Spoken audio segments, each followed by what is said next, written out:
Hey, what's up, everybody? Joe here, Psychedelics Today. Thanks for tuning in. Today on the show, we have a really cool thing for you here.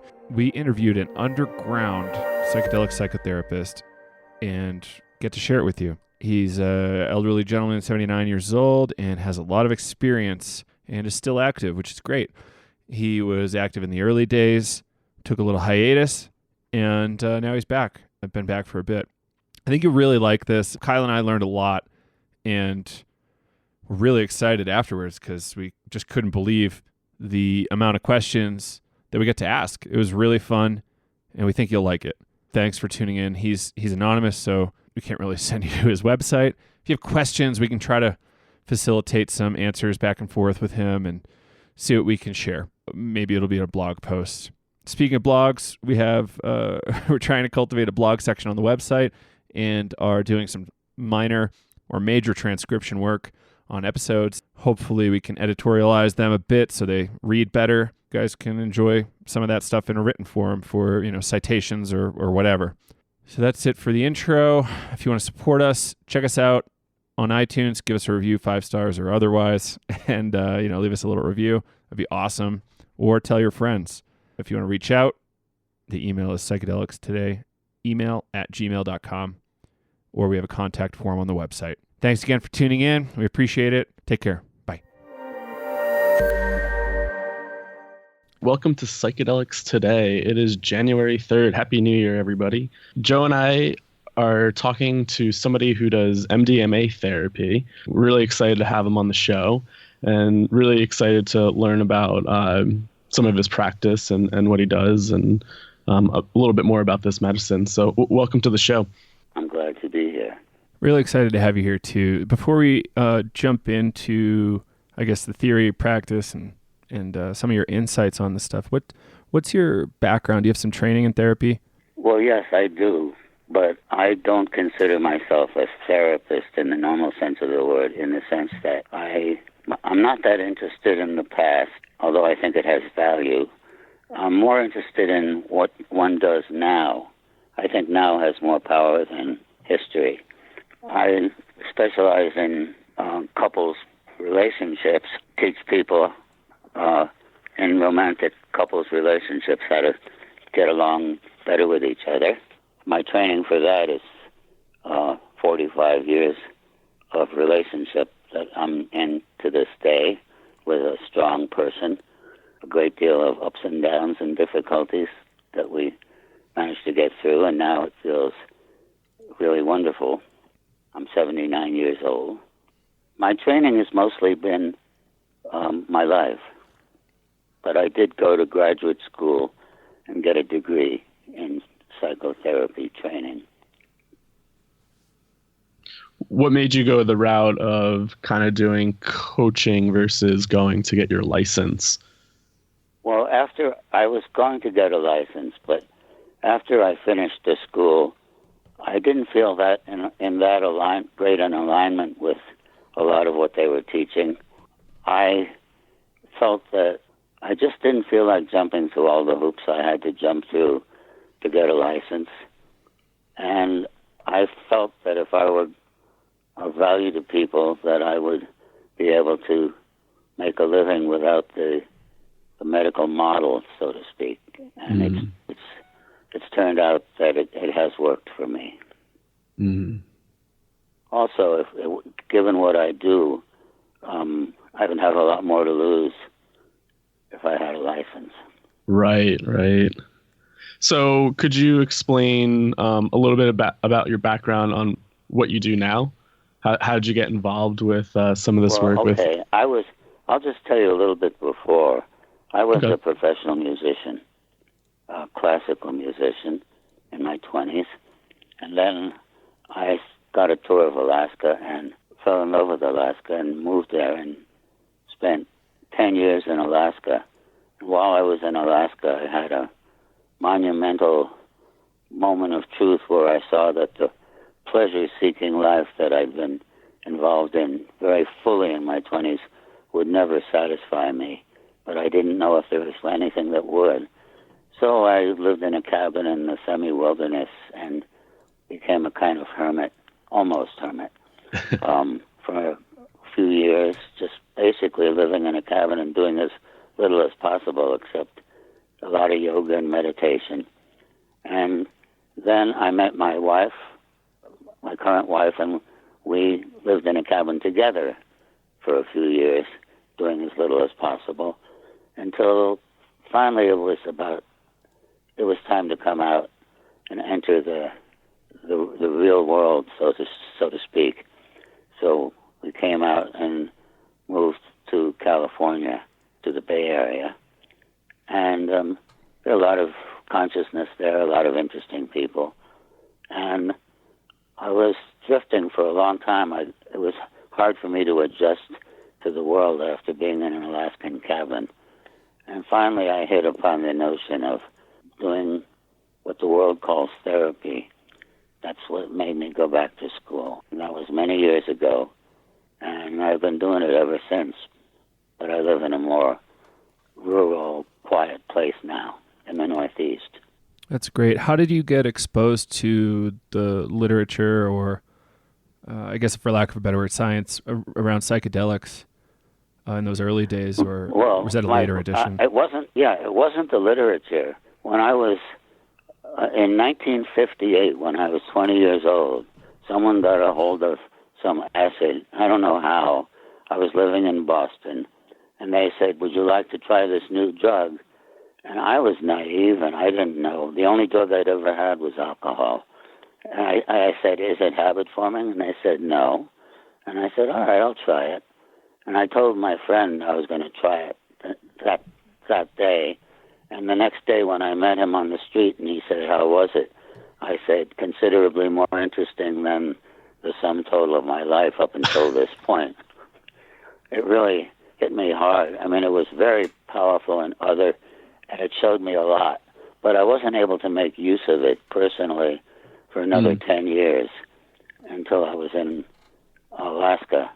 And then when I was in Alaska, I had a few experiences that totally changed my life and showed me basically things were not what they seemed, and that the truth felt deeply good.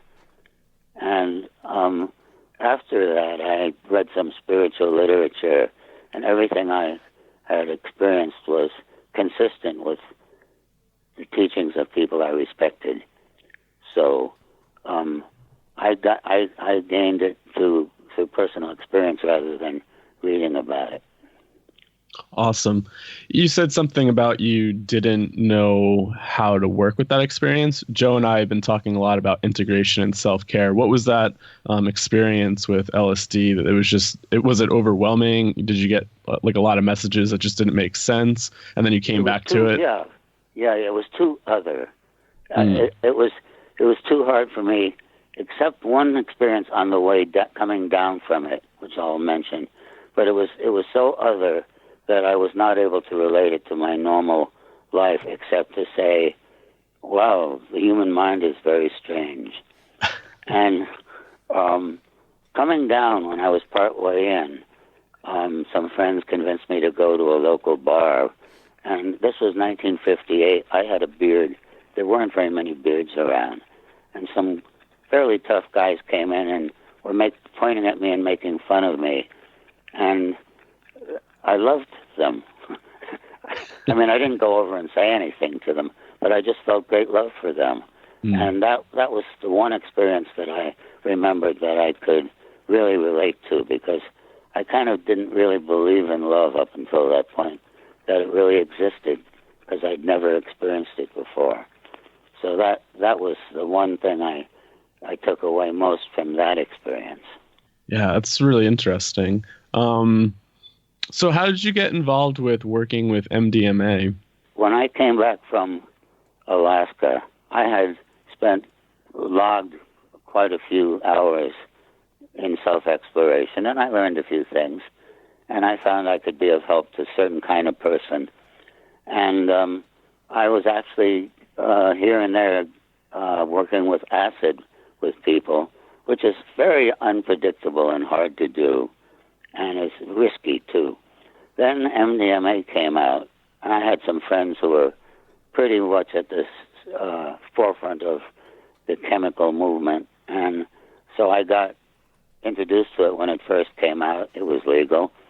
And I saw in it the potential for working with people that was a lot safer, more predictable, and useful than trying to work with acid.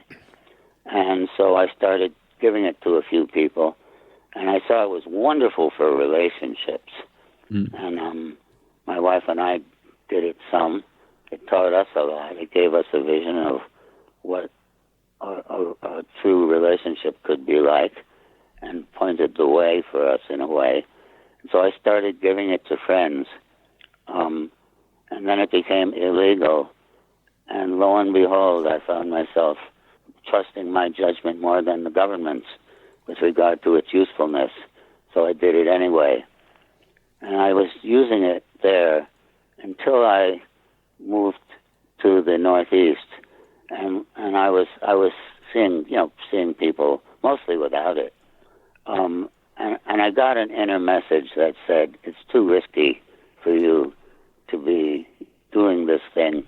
So I stopped doing it entirely for about 20 years.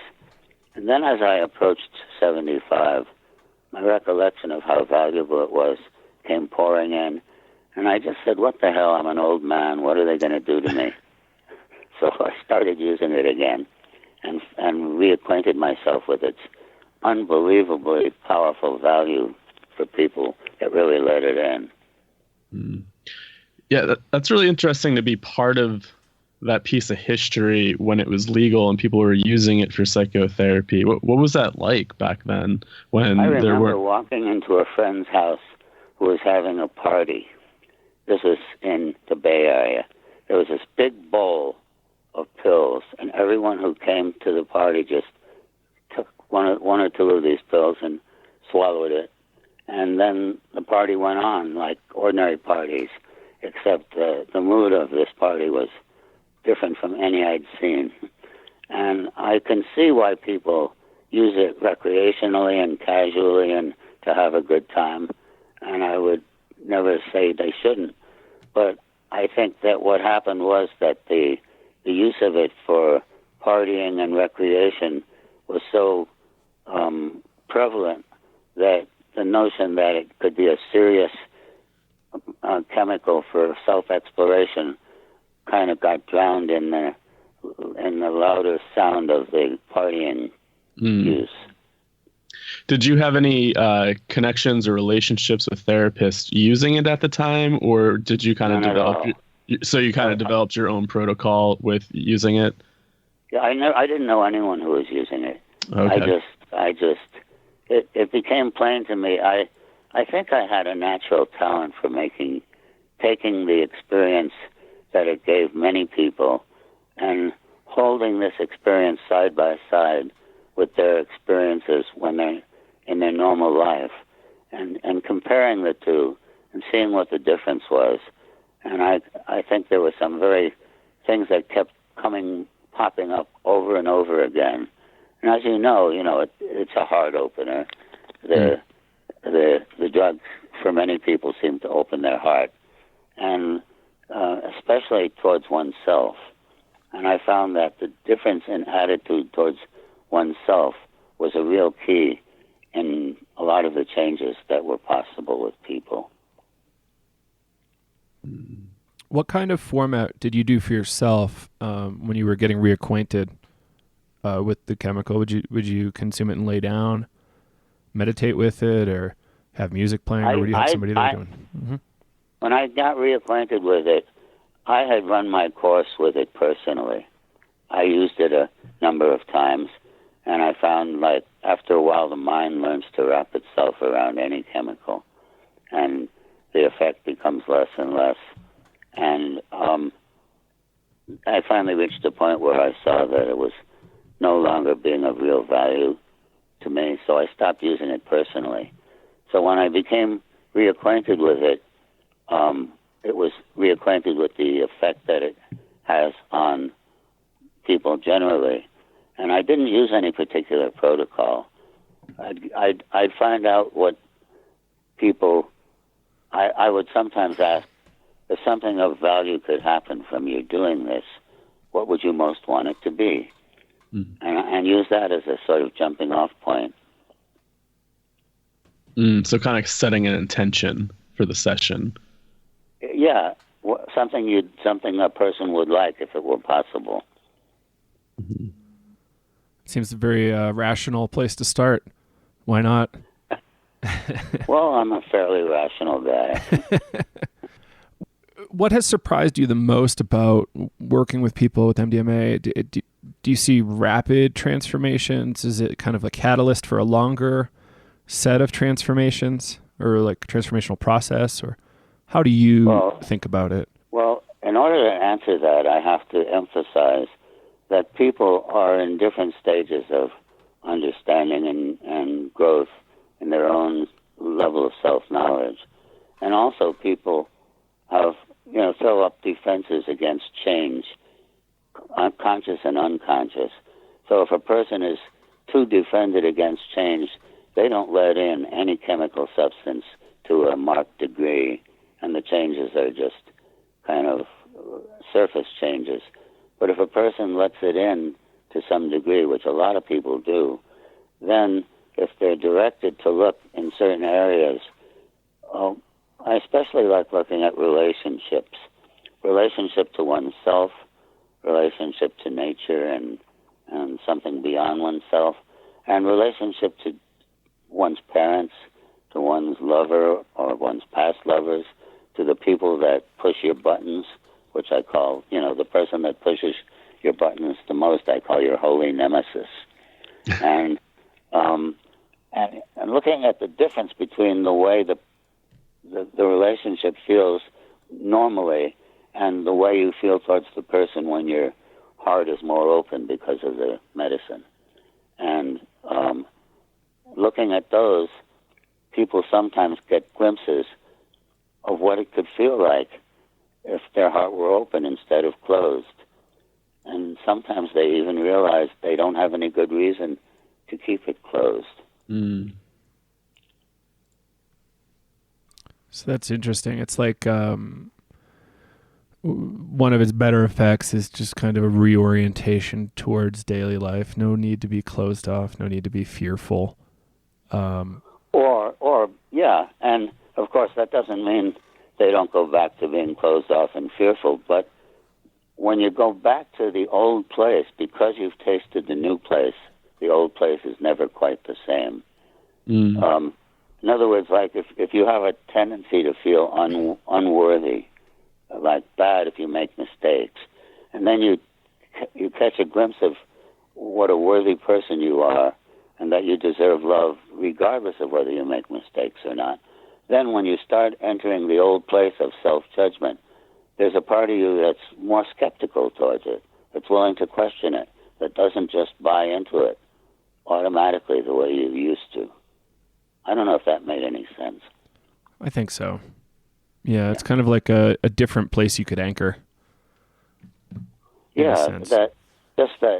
that if I feel bad towards myself, I can do it where I think I ought to feel bad towards myself.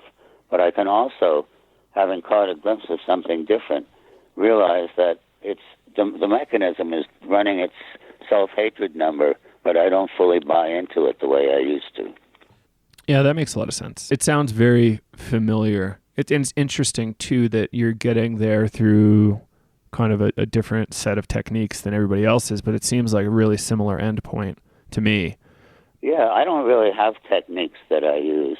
Right. I just talk with people and sense where they are, and intuition takes over. Yeah, absolutely. Kyle, what do you think about that? Having gone through the first module, the MAPS training, I know there's this protocol, but the protocol to me seems a little loose. It seems like there's a lot of room inside the protocol for individual therapists to make decisions. Yeah, I think we were talking about that because somebody did bring up that topic of the protocol, and it's designed right now, to do this research. But it seems like if it does pass through phase 3 and there's a lot of flexibility because the therapy component, it's MDMA assisted psychotherapy. So, the FDA, I believe, doesn't have a say in like what type of therapy or protocol you're using. So I think there's flexibility on like how you set that up. And I think there might be some flexibility if it does become legal on what type of therapy you would be using. So yeah, I think there could be some playing around with it. People are really different, and I think what works for one person won't work for another. And it's hard to say with this type of person, here's what you do, and with that type of person, here's what you do. I'd rather just not put people into types and respond to them from an intuitive feeling place. Yeah, and I'm even thinking about when hosting breathwork workshops. Some people are really active and they like to move, and then other people are just like very internal. And when you host a lot of events, you see a lot of people move around, so then you think that might be normal. And then when you see somebody so in their own little realm, not moving or doing anything, you're like, are they having a full experience? And then you find out later, they did. So yeah, I think people do react differently, and we need different kind of. I think acting out of intuition is really helpful to kind of know what a person needs sometimes. Yeah, and of course, it also depends on the quality of your intuition. That is very true. That is very true. Complicated to gauge. Yeah. I was curious if you could share any stories, of people's healing, anonymized, of course. One comes to mind, a person who was brought up in a minority community out west and was molested by a man who was not part of the community. And the man, as is typical, told him at the end, "You better not tell anyone about this or else." And he threatened him with something pretty terrible. And so this young boy did tell. He told his people in his community, and they found the man and beat him to within an inch of his life. And then the person I was working with told me that he felt really guilty for what happened, even though it's not rational to feel guilty. He felt really, really guilty, and the guilt spilled over into many areas of his life and was a sort of central pillar of his psychology, this feeling of being bad, being unworthy of love as a result of that. And so when he took the medicine, he told me about this situation, and I just asked him, pretend it's your son who gets molested and is told that he mustn't tell, and then he told anyway, how would you feel towards him? And he had a moment's pause, and he said, I would just love him. And then he made the connection himself, and there was a visible, immediate change that came over his facial expression, and he looked almost like a different person, and he dropped the majority of his guilt for everything by just letting go of the guilt for having told on this guy who molested him. And it stayed because I saw him the next day, and he still looked much more relaxed and whole and happy. And he said that there was a fundamental shift in him as a result that didn't just end when the effects of the medicine wore off. That's powerful. Do you do any type of follow-up or integration work with the people that you work with? If they wish. If they wish, okay. Yeah, I don't have it required. But a lot of people who do it want to stay in touch, and sometimes they'll do it again after an appropriate amount of time.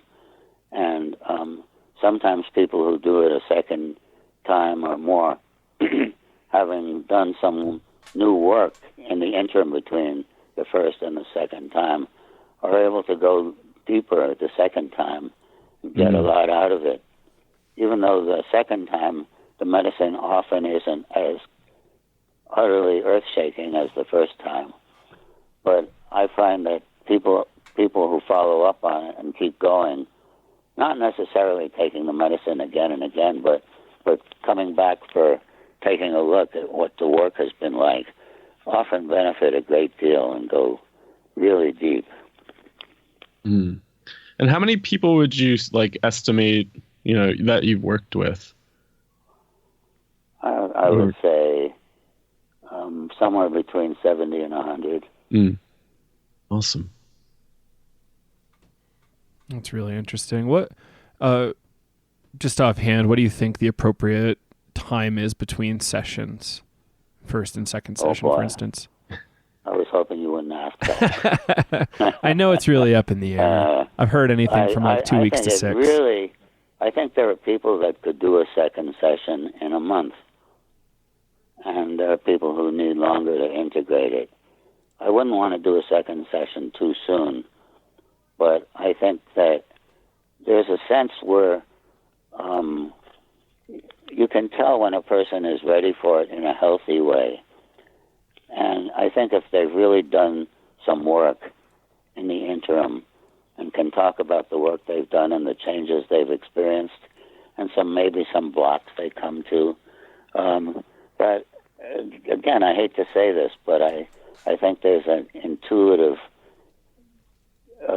sense of when it's okay to do it that I trust more than any rules and regulations. Mm. Yeah. Would you say that some people, this medicine isn't for some people? Do you get I would say I'm sure there are people whose level of in touchness with reality is such that they run a risk of having some negative experience. I've had very occasionally, at the beginning of the experience, people go through a certain amount of fear, and I think if that period isn't handled skillfully, it could actually turn into a bad experience. I wouldn't want to give it to someone who's too far out there in their confusion, but I think it's of probable use to most people. Mm-hmm. Yeah, most healthy. Some more than others, obviously.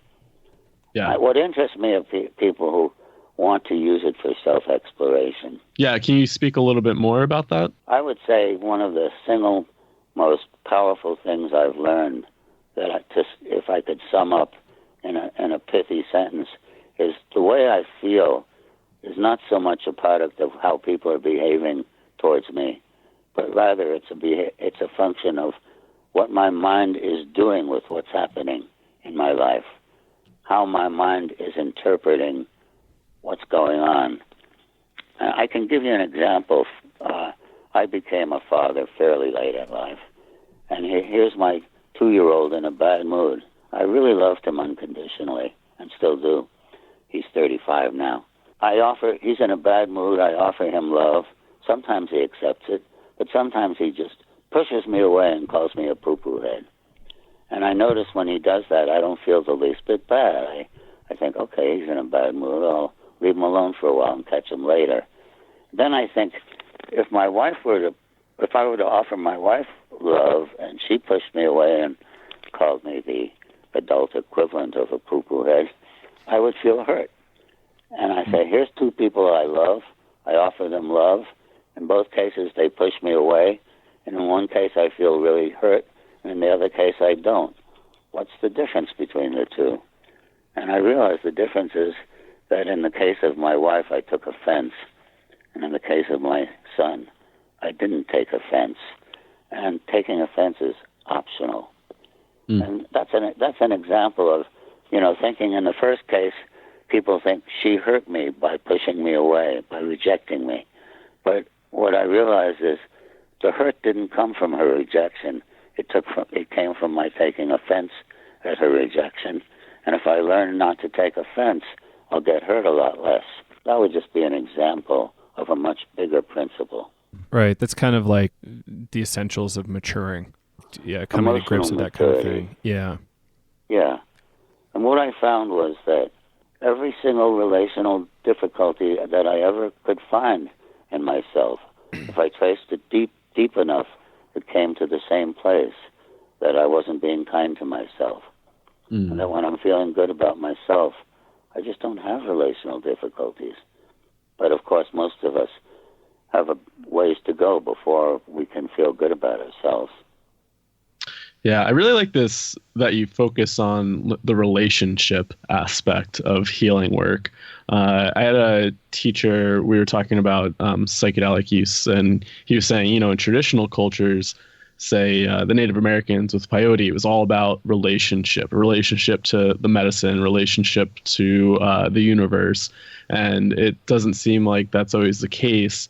And then when we were asking another teacher about, like, how would you pitch breath work to somebody that's interested? And, his first response was, are you curious? Are you curious about your relationship to the world? And I think that's kind of like, the cornerstone of self-discovery. It's about learning about your relationship to yourself, learning about your relationship to others, learning relationship about the universe and how you interact. So I really like that this focus is on relationship. Yeah, and I think I agree with you. And I think that this medicine, since it tends to open the heart, that's a perfect place to go with it. Because to me, you meditate, you have deep experiences of a kind of metaphysical nature.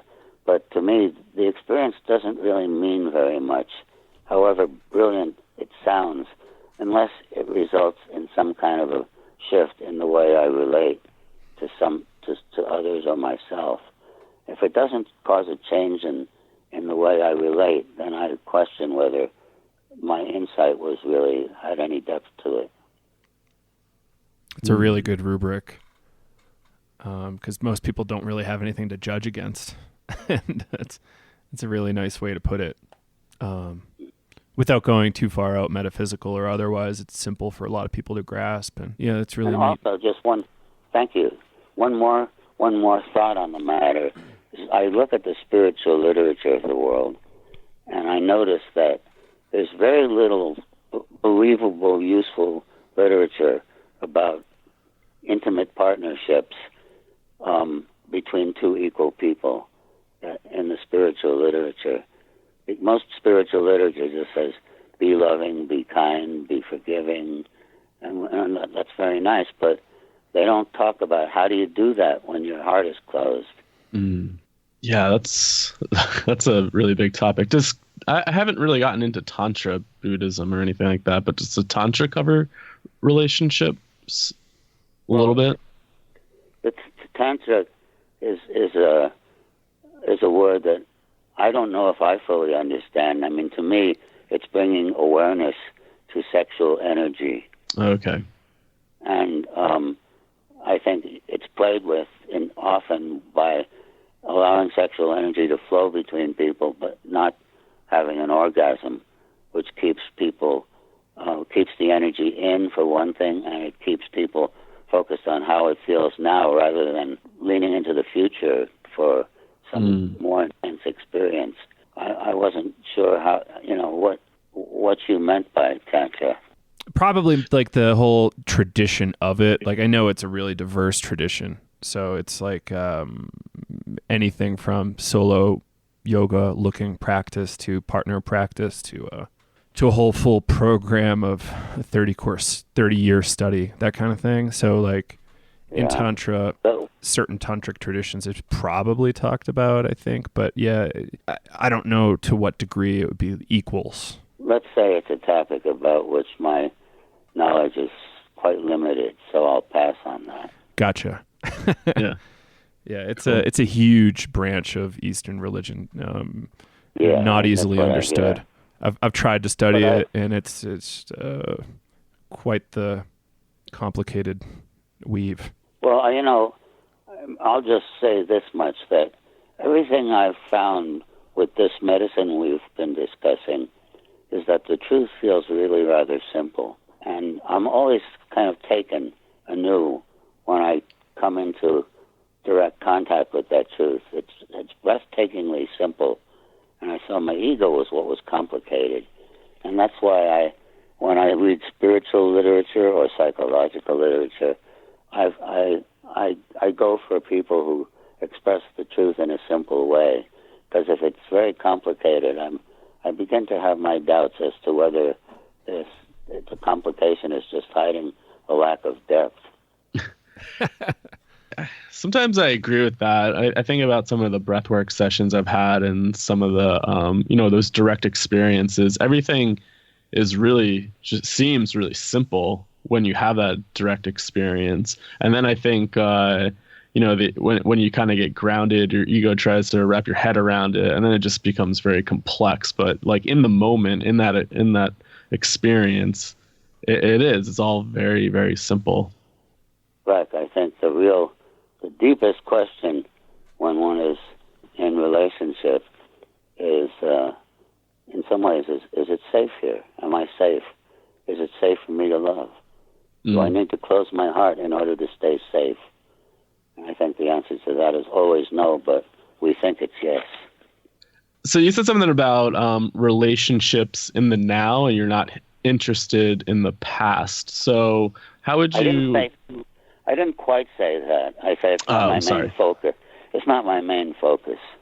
Okay, cool. Yeah. I guess I was going to say, how do you view, I guess, like the parent relationship and like child relationship? Like, how does that play a role? Well, I think a lot of times, imagine climbing a mountain, which is called emotional maturity, and the top of the mountain would be a person who is emotionally mature. And I think one of the climbing up one of the biggest, steepest, most difficult places in the mountain is to undergo a change in one's relationship with one's parents, so that one stops making one of two mistakes, either being dependent on their love, or else reacting against them, and trying to prove that you're not them, and hating them or being not them.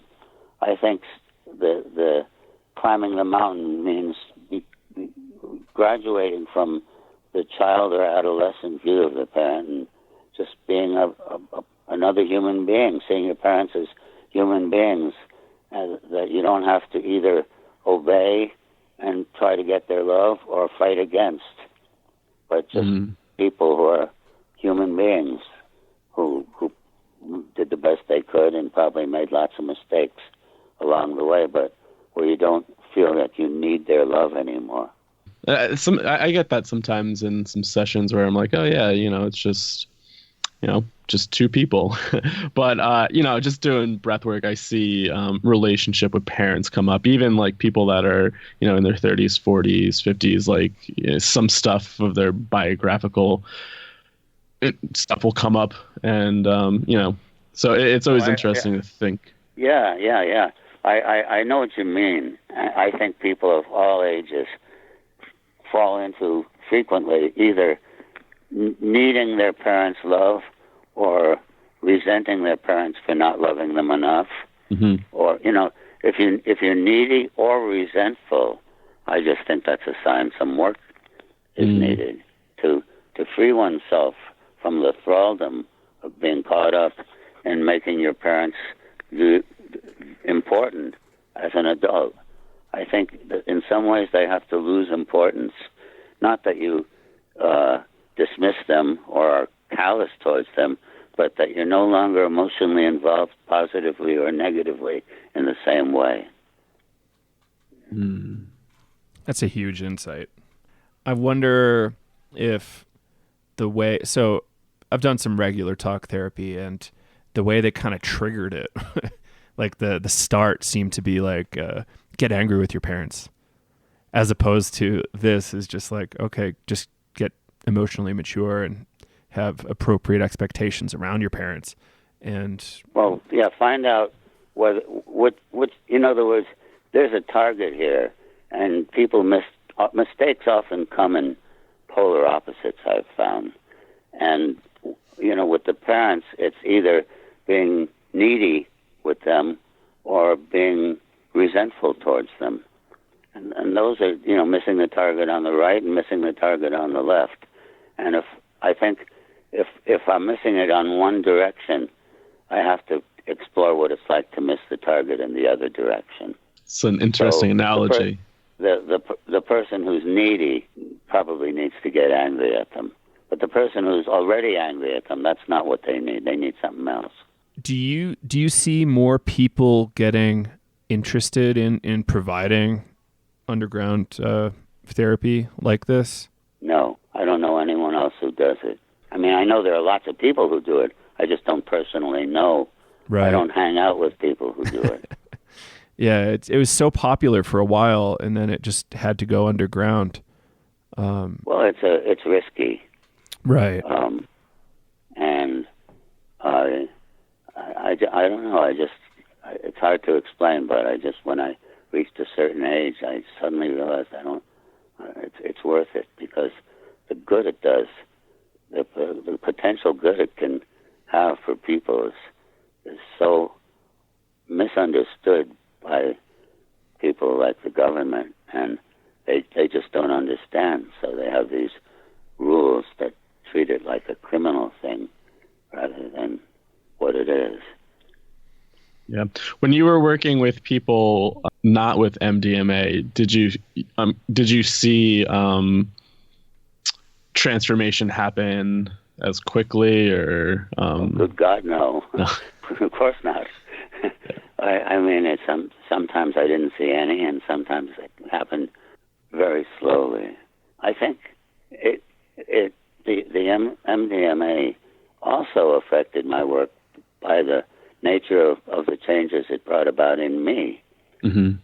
I saw things about opening it. I really saw that the central issue for most people is, very simply put, the need to open the closed heart.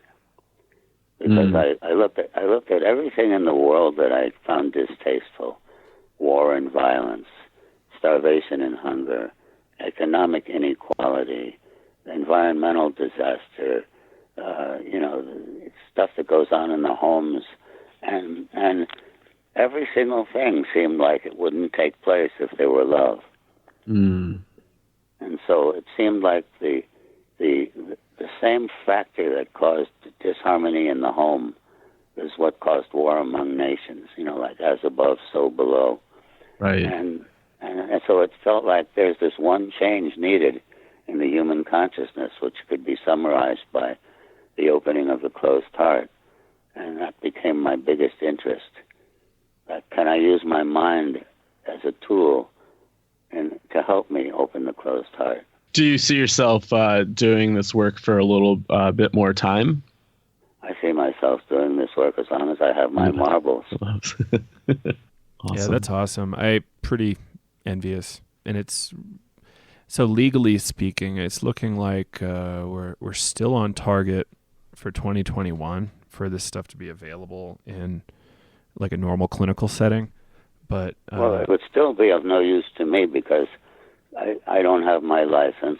Right. I sometimes thought if they tried to arrest me for practicing without a license, I just would tell them that I channel an entity named, with my name. That's a great legal defense, I think. It's worth it. So a lot of the breathwork stuff to avoid calling it therapy, it's talked about in more of a spiritual way, and that kind of keeps the legal entities away. It's really kind of funny when you think about it, that there's this sort of medical model for what goes on in the mind, which is very forced and unrealistic, categorizing of people, whether they're narcissists or obsessive compulsives or hysterical or whatever. It just feels like it's kind of limiting and artificial. I've been thinking about kind of this topic of underground therapy for the past few days. And it's just interesting to consider that this has been going on for a very long time, even when, the Spaniards and Europeans came over to South America, and a lot of those indigenous folks had to really practice in secrecy with some of their mushroom ceremonies or some of their spirituality. And then again, in North American natives, they had to practice their spirituality and rituals in secrecy. And it's just a really interesting kind of dilemma.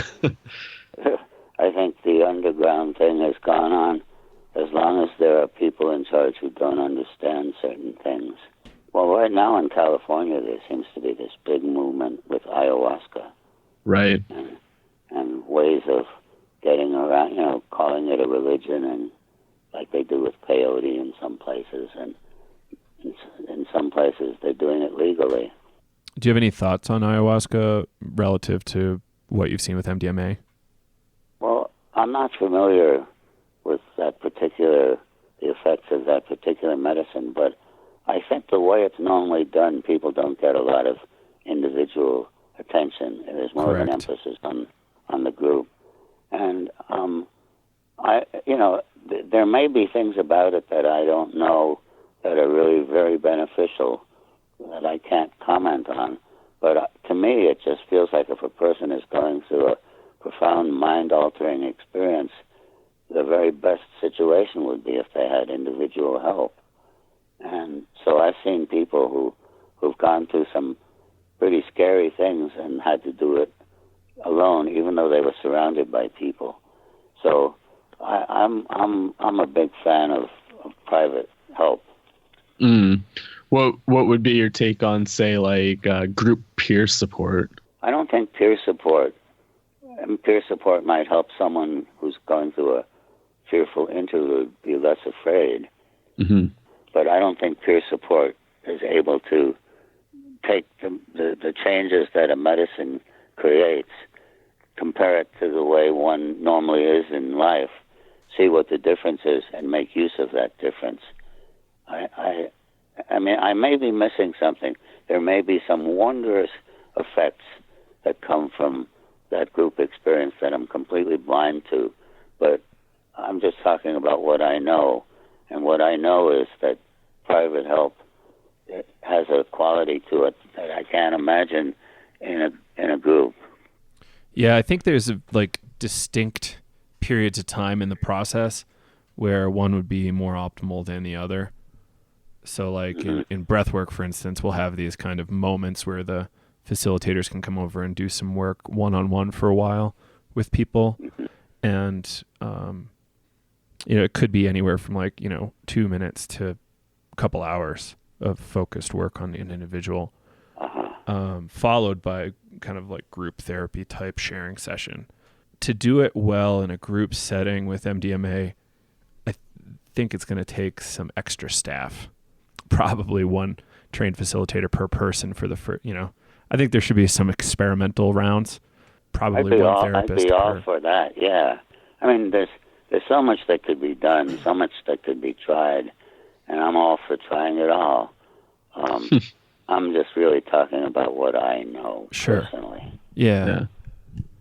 And I think, too, with the breathwork protocol, it is kind of group, but I feel like having that sitter there next to you gives some sort of individual attention. You open your eyes and somebody is always there, versus if you're in a group, maybe you open your eyes and there's a facilitator just solely focusing on one person. With a sitter, they're there to help you walk to the bathroom, give you a tissue, and kind of give you that extra little support that you might need.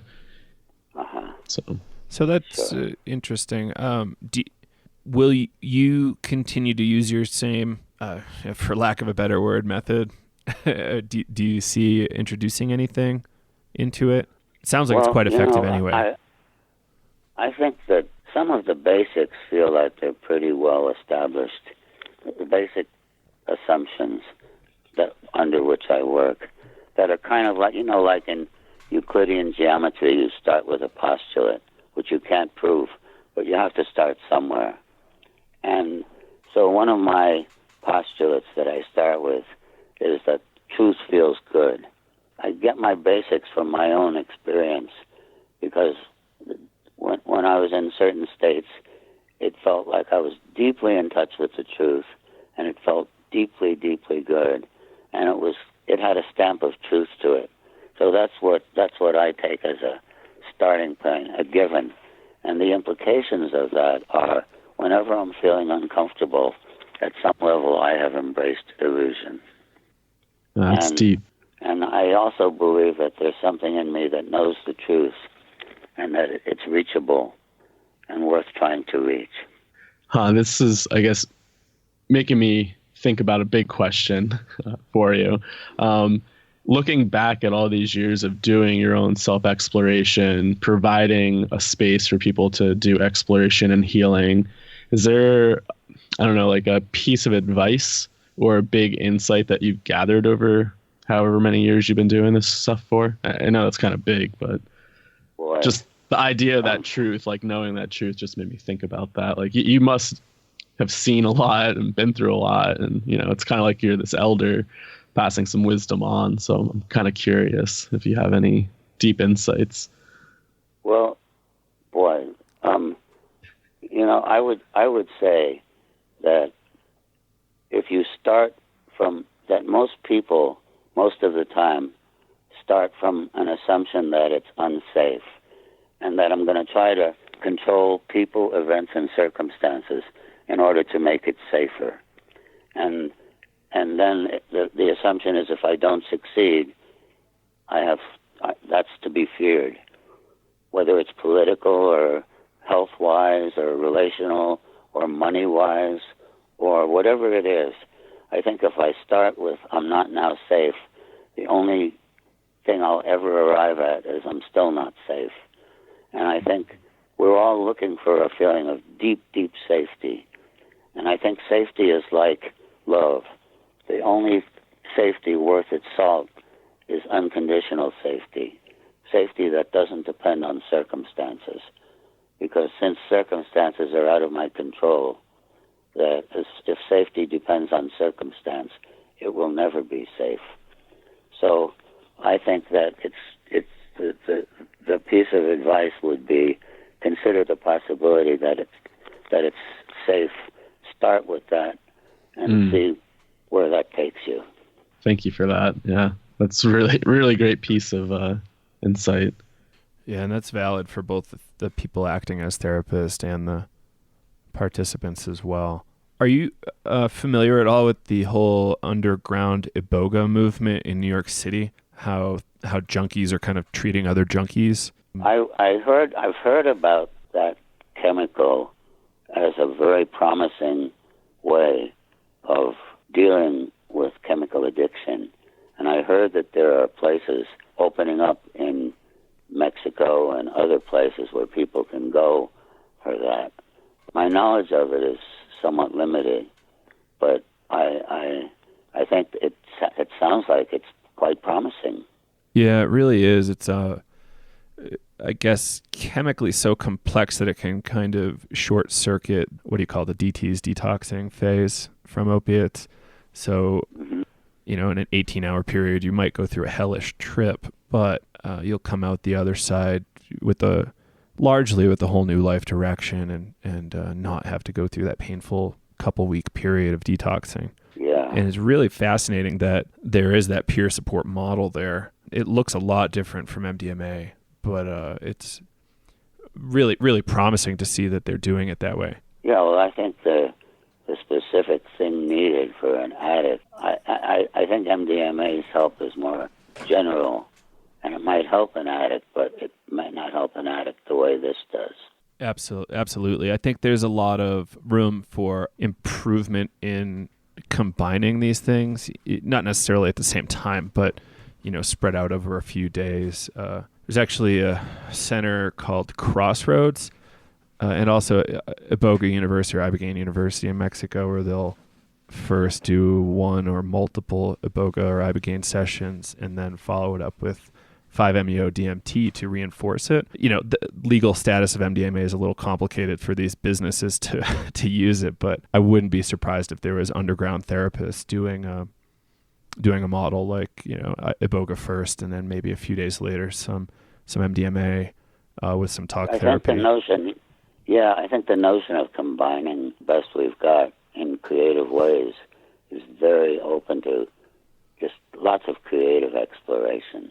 Right. It's kind of like... I've even found that sometimes MDMA on the way down, when you're still feeling some, but your normal mind is beginning to come back, that's an extremely useful time in the work, because you get to greet the old mind in a new way, and when you're half in one, half in the other, and that sometimes even this might sound strange, but maybe not.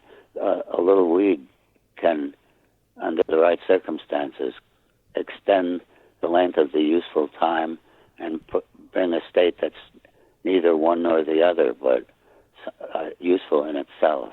Absolutely. And MDMA is kind of, being an amphetamine, it's a little jittery, so it might just help calm people's nerves a little bit and make them more comfortable sitting down. Make the return a little bit softer. Yeah, absolutely. Can you talk to us at all about dosages? Well, I can tell you what I use. Sure. I use about, unless a person is unusually big or small, I would say about 135. Okay, and that's from the literature I've read, that's about a standard dose. I think 150, this nonprofit called Dance Safe considers 150 milligrams about the safe limit. Yeah. And, if someone's very big, that would be bigger. Well, that's interesting. But good to know. But people vary. I mean, just like you can see with alcohol, the same amount of alcohol will have a very different effect on different people. Yeah. Because it's different metabolism. So I think it's a little bit, here again, intuition can sometimes play a role, that you just sense someone is kind of ectomorphic and their nervous system is near the surface. They're thin and nervous. That such a person might do well with a little less. That's interesting, yeah. And it makes a lot of sense, too. Yeah, metabolic pathways for this stuff is... I'm glad we're starting to understand the drugs a lot more with the brain imaging studies and understanding the mechanics in the brain a little bit better. And I find it complicated to talk about this stuff in multiple paradigms. It feels safest to talk about it in like a neuroscience way, but I know there's a lot more to it, talking about it in the way like Freud, Jung, or Groff might talk about depth psychology, or talking about it in a kind of a spiritual way. All of it seems to make sense at times, but how do you deal with that? Well, first of all, I think spirituality and psychology and philosophy are not separate things. They're really all part of one thing.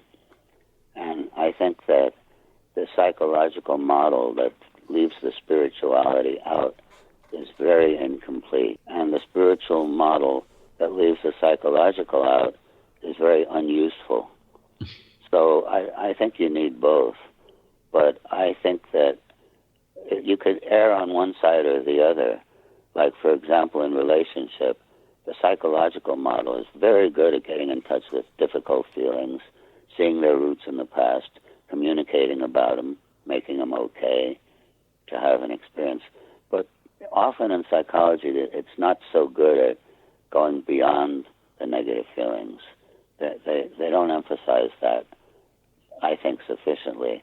Whereas the spiritual model, that's what it's about, is going beyond the negative feelings.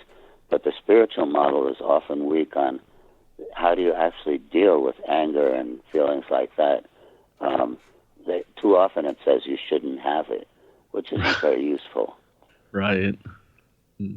Don't ever get angry or you go right to hell. Yeah, just spiritual bypass everything. That would be an extreme, yes. Yeah. But often people trying to be spiritual have a tendency to repress or suppress their negative feelings, and then they leak out sideways, or they go inward and become illness or depression. So, I'm looking for something that allows them fully and gives them room to be there, and at the same time has a vision of going beyond them. Yeah, we need a nice integral system. Well, I don't know. I suppose you can take anything and make a system out of it. I think that the value of the system is other people have a way in to try it out. The difficulty of the system is it tends to distort and trivialize the original teaching. So I'm a little bit wary of systems. Do you have anybody you've read on the subject that you appreciate?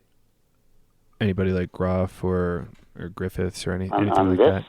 On this subject? MDMA in particular, in therapy. No, I haven't. I've never really read the literature. I once picked up a book, and they were talking about what people did, and I realized, well, I used to be a musician, and my mother taught me piano, and when I was learning a new piece, she purposely didn't play it for me. Do you see the analogy? Right. In other words, if you're really wanting to learn about something, there's advantage in seeing what other people do, but there's also advantage in not seeing what other people do. Right. Yeah, that's interesting. I remember either watching a video or reading an article about like how indigenous adults would teach their children, and it was a lot about either watching and then just letting the children figure it out by themselves, like not interrupting and showing them how it's done, just really, here, you figure it out. It's a problem that you need to solve. And I think with some children that would work real well. Some not. Some not. Yeah. That's the idea. I think that if someone tried to duplicate the way I worked, I think, it's kind of like something gets lost when you turn something into a system, which doesn't mean automatically that you should never do it. But I think it's easy to distort things because the original thing comes out of the particular intelligence and creativity of a particular person. And when someone else tries to do the same thing, it's not the same. Yeah, that is true. Thank you for that. So we're coming up on a little over an hour. We can go a little longer if you want, but anything in particular you'd like to jump into at all? Well, there's one more thing I just thought I'd mention. Sure. And that is, I said something earlier, which is very apparent to me now, but I realize that there's no reason why anyone should accept it unless they've had the experience of it. And that's the tracing of all relational difficulties to the single thing of feeling unworthy and judging myself. And I just thought that would be an interesting one if you wanted one more topic. Yeah, absolutely. Let's do that. Well, I think most people are harsh with themselves. Almost everyone I ever meet has a place inside himself or herself that feels less than kind and loving towards oneself, especially when one makes mistakes. And the way this plays out is, for example, I think my tendency to let in feedback from my partner or anyone is really compromised when I don't feel good about myself. So the worse I feel about myself, the more defensive I get when I hear feedback and negative feedback. And when I'm feeling good about myself, I don't get defensive. Similarly, when I'm feeling good about myself, I'm not using relationship for the purpose of trying to get rid of my feeling of unworthiness.